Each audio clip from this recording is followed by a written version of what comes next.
Yes, I can. I'd like to think so, but it's not really possible. Yeah, I wouldn't even know how to figure that out. How? I don't know. It just looks as though she just looks like she's really nice. I can just tell by looking into someone's eyes that what type of person they are, like whether she talks too much or it's just a presence that she has. True. Yeah, I can tell what she's not. How? Okay. It's the way she carries herself. And that's basically how she carries herself. Definitely. I mean, I think first impression is the most important thing because, I mean, the type of guy that I am, if I see a girl walking around, with some short skirts on or some short dress, I already know that a lot of guys have already tried to talk to her outside of me. And that's not the type of girl I would try to wife at all.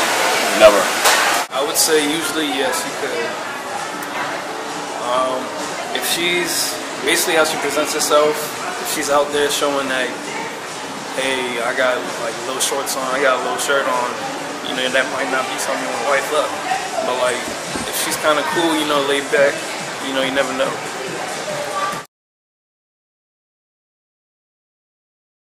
Yes, I do, but I just think they're not giving them a chance.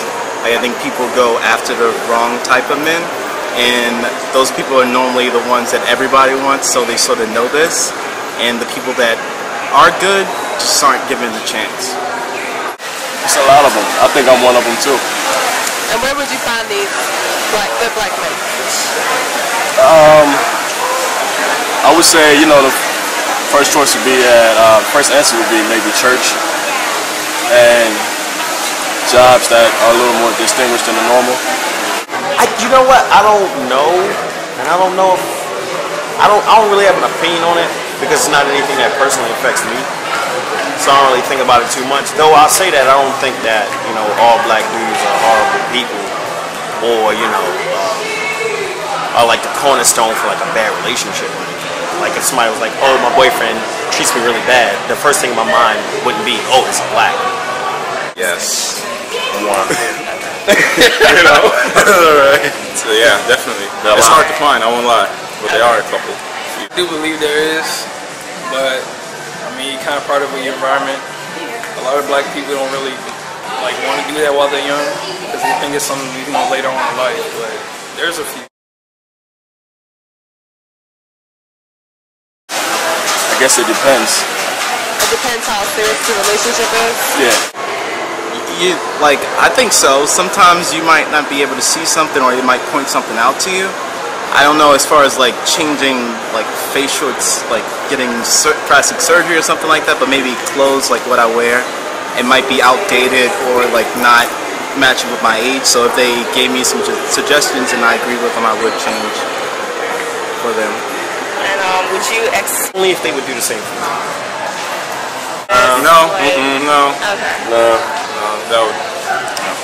Most likely not, because I don't really get influenced by women that much.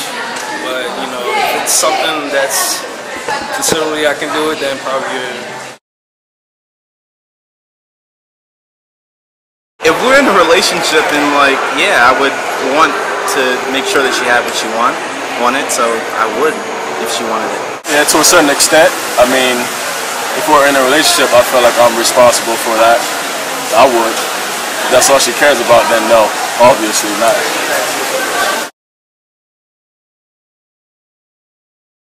I would say you gotta have some connections between the two, and you gotta know what each other likes. You gotta know the needs that the other person has, and certain times there are things that you have to give up in order to please the other person. But to me, I think trust is the most important thing.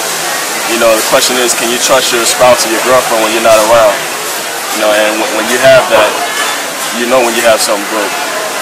But I think it's a lot harder now than it used to be because of all the influences, like the TV, the radio, kids growing up these days so fast.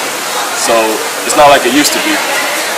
It's definitely changing. But I think, yes, there are still some relationships out there that could last for a long time. I think that people just have to be on the same page. I think that they have to know, like, and talk to each other, saying this is what I want. They can't do something themselves but not expect the other person to do it. If you're on the same page and you don't want your partner, your girlfriend or boyfriend to cheat, you have to say that we are not going to flirt, and you have to not do it yourself. If you do break those rules and try to do something on your own but expect them not to, that's where a problem comes in. So I think that if you're on the same page and you let each other know what you want from this relationship, not just expecting but actually knowing and having those conversations, yeah, I think that it can actually, a relationship like that can exist between people. In a relationship, know exactly what you want from it, know exactly what they want from it, and then after that, just communicate. And that's it. That's my take on it. It's more. You know, I think it's gotta be a balance. So if you're somebody that's like heavy into social networking, it'd be your best bet to be with somebody else who's also into social networking. Because if you're not and they are, or they are and you're not, if there's that disconnect, then there's always going to be like doubt and speculation within the relationship. And then it's just another thing that the two of you can't relate on. And whenever you have these issues in a relationship and you have these moments where you can't relate and there's a disconnect, that usually starts like a kind of fissure in the relationship. So, I mean, if you're going to do social networking and you're going to be, try to have a significant other, not to say that you need to police them or they need to police you, but you guys should definitely have like an open dialogue and just be aware of what's going on between the two. And you might want to keep your ass off of some of them if you do have somebody in your life, because a lot of them is, like honestly, down to brass tacks, it's all about trying to hook up and get laid. Like a lot of these social networks are about trying to get something. And if that wasn't the case, then people would not be half naked and making that weird drunk duck face on the internet. So I think at some point in time you just kind of gotta just cut it off and move on.